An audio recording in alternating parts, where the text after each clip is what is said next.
Mesdames et messieurs, bienvenue dans ce nouvel épisode de RiadaCast, votre rendez-vous sportif sur Menara Podcast. Aujourd'hui, nous allons parler d'un événement sportif qui s'inscrit dans le cadre de la Journée mondiale de la femme. Il s'agit de la troisième édition de la course féminine de la victoire. Ça s'est déroulé mercredi dernier dans la province de Mediona sous le thème Le sport au service de l'autonomisation des femmes et des filles. L'événement a été organisé par la Fédération royale marocaine du sport pour tous, en coopération avec l'Association des amis du sport et de la culture et la province de Mediona. La course a connu une participation massive de différentes catégories d'âge et sociales. Les participantes ont parcouru 8,3 km de la Kasbah Ismaïlia à Mediona. Pour en savoir plus, nous avons le plaisir d'accueillir Latifa Soufiani, elle est secrétaire générale de l'Association des Amis du Sport et de la Culture. Latifa Soufiani, merci d'être avec nous aujourd'hui. Merci à vous, Monsieur Taleb, et je vous remercie infiniment. Comme vous venez de dire, je suis Latifa Soufiani, secrétaire générale de l'Association des Amis du Sport et de la Culture, qui est présidée par Monsieur Abdrahim Souairi, ex-président du club Raja Casablanca. Merci.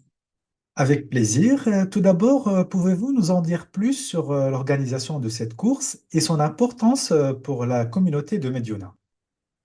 Comme a été dit auparavant par vous, Monsieur Talib, cette journée a été organisée conjointement par la Fédération royale marocaine de sport pour tous et l'Association des amis du sport et de la culture à Mediona, en partenariat et avec le soutien du gouverneur de la préfecture de Mediona, que je remercie infiniment pour sa volonté politique pour promouvoir le sport scolaire et le sport civil masculin et féminin. Comme vous savez, l'association qui a 3 ans jusqu'à maintenant, un plan d'action à chaque fois annuel et dans les 3 objectifs stratégiques majeurs qui est le développement du sport et de la culture au niveau de la province de Mediona. On est dans le renforcement du rôle de la société civile sportive et culturelle à Mediona et nous sommes dans la promotion du sport et de la culture pour tous et toutes. Donc cet événement, bien sûr, nous célébrons tous et toutes la Journée internationale de la femme, mais nous, c'est dans un continuum de notre plan d'action qui est vraiment très pointu et qui est très spécifique en matière de promotion du sport féminin. Comme vous savez déjà, il y a déjà une volonté politique du gouverneur de la province de Mediona et une volonté politique aussi des collectivités territoriales et des services extérieurs, des autorités locales, de la direction provinciale du ministère de l'Éducation nationale, du préscolaire et des sports. Vraiment, il y a toute une volonté très active en vue de développer le sport et la culture dans cette province de Mediona.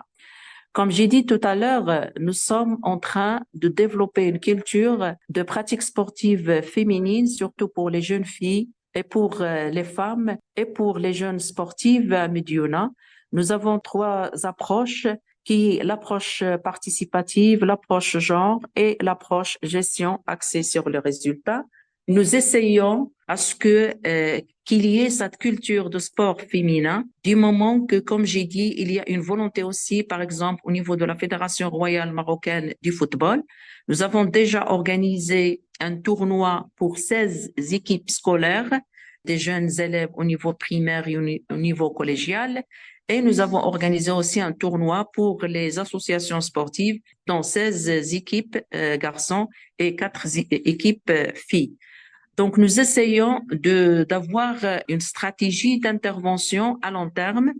Nous essayons de renforcer la capacité des intervenants sportifs et culturels, à savoir l'animation, à savoir l'entraînement, à savoir la gouvernance et la gestion. Donc, nous essayons vraiment d'instaurer une culture via une approche holistique pour vraiment contribuer à la promotion du sport et la promotion de la culture. Donc, cet événement, par exemple, a connu la participation de plus de 3000 filles et femmes adultes. Donc, c'est un record pour nous et nous estimons que cette édition, la prochaine édition, est à une envergure régionale et pourquoi pas nationale et pourquoi pas internationale. Donc, parmi les messages qu'on voulait passer, c'est que sans pratique sportive, sans accès des femmes et des filles à une pratique physique ou sportive, on ne peut parler d'une autonomisation des filles, des femmes, et on ne peut parler d'un développement durable inclusif. Donc, vous avez parlé un peu du plan d'action de votre association, mais aussi des messages que vous vouliez passer lors de la course de la victoire. Alors, comment évaluez-vous la participation et l'enthousiasme de ces femmes et jeunes filles dans cet événement? Déjà, excusez-moi, j'ai oublié de vous dire qu'on avait la participation de plus de 60 enfants et filles à besoins spécifiques. Le message à faire passer, c'est que tout le monde est gagnant et gagnante. Donc, on a offert à toute cette catégorie d'enfants et de filles des médailles et des cadeaux pour qu'ils se sentent victorieuses et victorieux. Donc, vraiment, vraiment, c'était une fête pour eux et pour nous. Donc, la satisfaction se voyait au visage de ces jeunes filles, de ces femmes qui étaient très, très épanouies, très heureuses de vivre cette expérience, soit pour la troisième fois, soit pour la première fois. Donc, je pense que c'était une grande satisfaction, soit au niveau des pratiquants et pratiquantes qui ont participé, soit au niveau des acteurs, parce que cet événement a connu la mobilisation de plusieurs acteurs, soit la société civile, dont l'Association des amicales de la santé à Mediouna, soit du Croissant Rouge, soit de la direction provinciale du ministère de l'Éducation nationale, soit la délégation de la santé, les personnes de l'ordre, surtout le conseil communal de Mediouna, Monsieur le Bacha. Et tout ça, c'était vraiment une volonté, comme j'ai dit au départ, une volonté qui a inspiré confiance, qui a inspiré motivation. Et je pense que cette volonté politique, il faut l'exploiter du moment que tous les acteurs, de par leur intervention, sont vraiment très motivés pour créer cette animation territoriale. Autre chose, nous avions dans l'affiche le Kasbah d'Ismaïlia.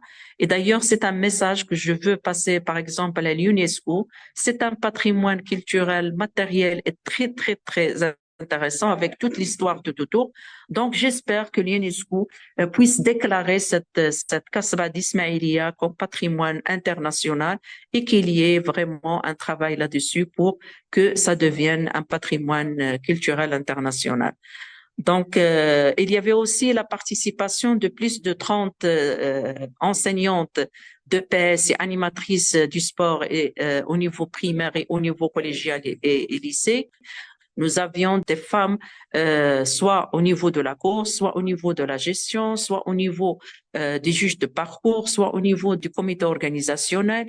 Et le plus important, c'est qu'on avait des filles et des femmes qui ont été célébrées de la manière la plus honorable possible.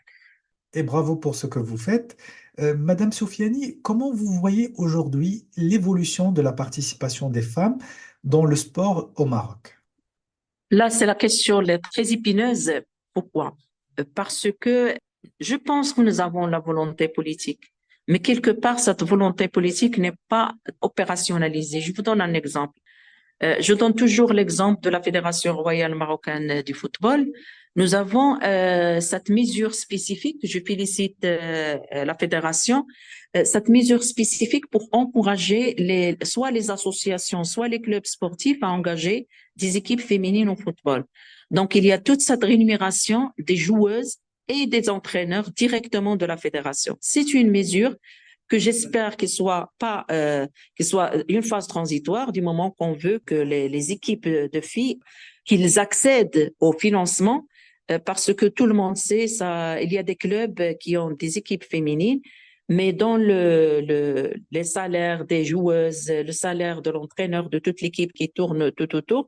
Donc, ça, c'est un autre niveau qu'on appelle, par exemple, dans notre culture féministe, c'est que l'accès aux ressources et le contrôle du pouvoir. Nous aimerions que les femmes accèdent aux postes de décision au niveau des fédérations, au niveau même du ministère de l'Éducation nationale, préscolaire et sport. Nous voulions que, je disais tout à l'heure, cette approche holistique.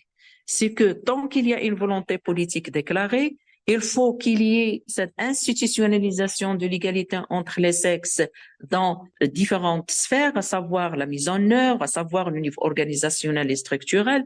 Je disais l'accès des femmes aux différents postes de décision, par exemple l'arbitrage, l'animation, l'entraînement, la gouvernance, les postes de responsabilité de prise de décision. Et c'est là qu'on peut vraiment dire qu'on est en train d'instituer l'égalité entre les sexes à notre niveau, c'est élargir la base de données des pratiquantes dans différents sports, pas que le football, mais dans différents sports, à savoir le handball, basketball, les activités classiques, mais aussi les nouvelles activités. On peut citer quelques noms qui ont pu, par exemple, réaliser des performances, mais on trouve le pourcentage, il est très minime et que l'infrastructure, par exemple, je vous donne l'exemple de Medioula, il y a une infrastructure très, très importante. Donc, tout le travail est fait. C'est vrai qu'il n'y a pas d'obstacle pour que, il n'y a pas de discrimination au niveau d'accès, mais il y a des obstacles pour accéder aux infrastructures sportives parce que il y a des infrastructures qui ne répondent pas aux besoins spécifiques des jeunes filles et des femmes. C'est tout un débat et je pense que plusieurs associations de droits des femmes, ils sont en train maintenant de parler d'accès des femmes à l'espace public dans l'infrastructure sportive. Donc, c'est tout un travail et que plusieurs efforts doivent être multipliés pour pouvoir élargir la base des pratiquantes et des pratiquantes en toute sécurité, bien sûr. Et comme j'ai dit tout à l'heure, et comme le message qu'on a essayé de faire passer dans la course féminine, c'est que le sport est un moyen d'autonomisation des femmes et des filles. Et nous avons, par exemple, la mesure faite par le ministère de l'Éducation nationale, sport-études, mais il faut qu'il y ait une mesure spécifique, je dirais pas favoriser, mais encourager encore plus les filles scolarisées à faire de la pratique physique et ou sportive.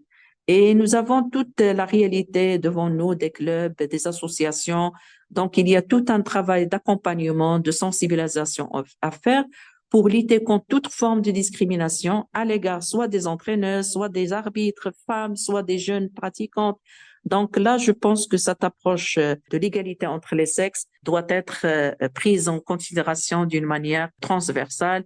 Et l'histoire du sport féminin, elle est très riche d'exemples et de bonnes pratiques qu'on doit capitaliser, généraliser et vulgariser sur l'échelon territorial et l'échelon national. Je pense que votre message a été bien transmis, bien évidemment, cette journée des droits de la femme. Latifa Soufiani, merci encore une fois pour votre temps et d'avoir été parmi nous sur ce podcast. Merci infiniment. Je suis vraiment très contente et je pense que ce genre de médias dont nous avons besoin pour promouvoir avec nous, en tant que société civile, promouvoir le sport féminin, soit au niveau de la préfecture de Mediona ou dans tout le territoire national. Merci, Monsieur Talib. Je vous en prie, chers auditeurs et auditrices, je vous dis à très bientôt pour un nouveau sujet et événement sportif sur Riyadacast. C'était Younes Taleb. Sportez-vous bien.